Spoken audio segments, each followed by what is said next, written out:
Documenting a rare moment here, considering that Aries has been very, very dominant with Jack since he moved in. Jack was up here sleeping, and Aries jumped up here and curled up next to him without attacking him.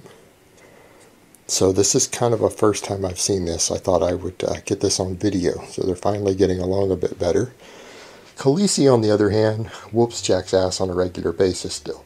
So she's laying over here behind Bagpuss so that Bagpuss will protect her while she's sleeping from Jack, who she's not quite sure about yet. But at least they're all sleeping in the same room at the moment.